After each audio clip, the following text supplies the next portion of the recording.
আজকের রেসিপি নতুন ধরনের বাঁধাকপির তরকারি। আমি জানি না আপনারা এই রকমের তরকারি খেয়েছেন কিনা। যদি খেয়ে থাকেন তাহলে কমেন্টে অবশ্যই জানাবেন। রানা হোমমেড কিচেনে আপনাদের স্বাগত জানাই। তাহলে চলুন দেখে নিন আমি কিভাবে রান্নাটা করি। বাঁধাকপির তরকারির জন্য আমি এখানে একটি বাঁধাকপি কেটে রেখেছি। কিছু পরিমাণ গরম জলে সয়াবিন ভিজতে দিয়েছি। আর একটি গাজর আর একটি আলুকে ভালো করে ধুয়ে কেটে রেখেছি। এবার একটি কুকারে আমি বাঁধাকপিটা সেদ্ধ করতে দেবো।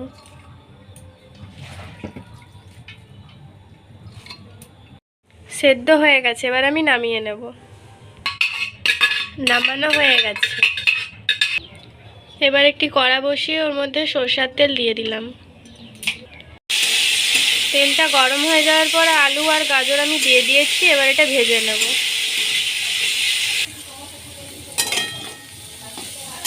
ভাজা হয়ে গেছে, এবার আমি তুলে নেব।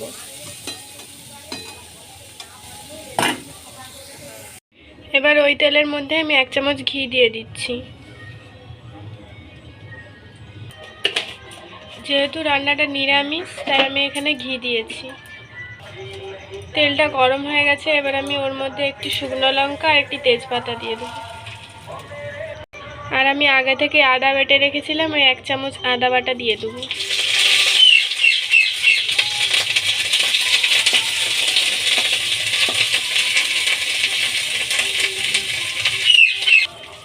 স্বাদ মতো নুন, 1 চামচ লঙ্কার গুঁড়ো, 1/2 চামচ হলুদ গুঁড়া, 1 চামচ জিরা গুঁড়া, কুচানো টমেটো একটা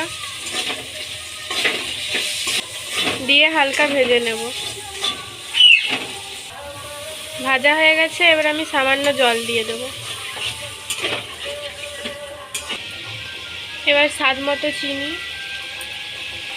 ধনেপাতা কুচি, যে আগে থেকেই সোয়াবিনটাকে গরম জলে ভিজিয়ে রেখেছিলাম সেটা ভালো করে ধুয়ে রেখেছি। এবার এটা আমি ওর মধ্যে দিয়ে দেব। আপনারা চাইলে এখানে সোয়াবিনটা ভেজে নিতেও পারেন, আমি এখানে ভাজিনি, কাঁচাই দিয়েছি।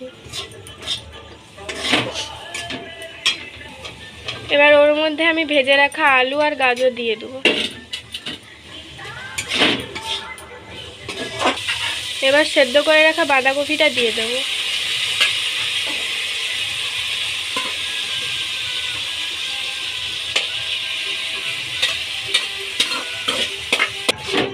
মশলার সঙ্গে বাঁধাকপিটাকে ভালো করে মিশিয়ে নেব।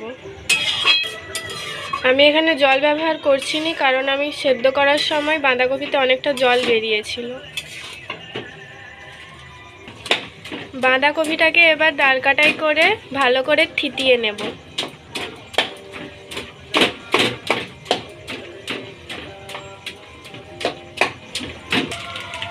থিতিয়ে নেওয়ার পর আমি এবার ওর মধ্যে গরম মশলা দিয়ে দেব। এবার একটু ফুটিয়ে আমি নামিয়ে নেব।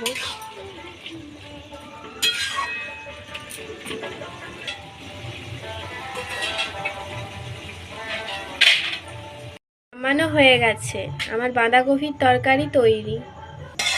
নিরামিষের দিনে এই রান্নাটা আপনারা অবশ্যই বাড়িতে খেয়ে দেখবেন। আমার ভিডিও যদি আপনাদের ভালো লেগে থাকে তাহলে সাবস্ক্রাইব করুন আমাদের চ্যানেলটি, যাতে পরের ভিডিওর জন্য নোটিফিকেশন আপনারা পান। তো ভালো থাকবেন, সুস্থ থাকবেন, টাটা।